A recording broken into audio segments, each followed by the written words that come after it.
بسم اللہ الرحمن الرحیم۔ السلام علیکم۔ نماز نبی صلی اللہ علیہ وسلم، سینے پر ہاتھ باندھنا۔ رسول اللہ صلی اللہ علیہ وسلم اپنا دایاں ہاتھ اپنے بائیں ہاتھ پر رکھتے، پھر ان کو سینے پر باندھ لیتے اور آپ نماز میں ہوتے۔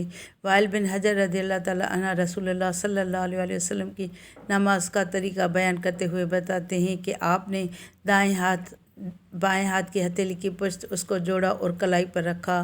سہل بن سعد رضی اللہ تعالیٰ عنہ روایت کرتے ہیں کہ لوگوں کو یہ حکم دیا جاتا تھا کہ وہ نماز میں اپنا دایاں ہاتھ بائیں کلائی پر رکھیں۔ نوٹ: زیر ناف ہاتھ باندھنے والی حدیث ضعیف ہے۔ سیدنا علی رضی اللہ تعالیٰ عنہ کی طرف منسوب یہ روایت کہ سنت یہ ہے کہ ہتھیلی کو ہتھیلی پر زیر ناف رکھا جائے، یہ ضعیف ہے۔ اسے امام بہقی، حافظ ابن حجر نے ضعیف قرار دیا ہے اور امام نووی رحمۃ اللہ علیہ کہتے ہیں کہ اس کے ضعیف ہونے پر سب کا اتفاق ہے۔ صلو علی الحبیب صلی اللہ تعالیٰ علیہ وسلم۔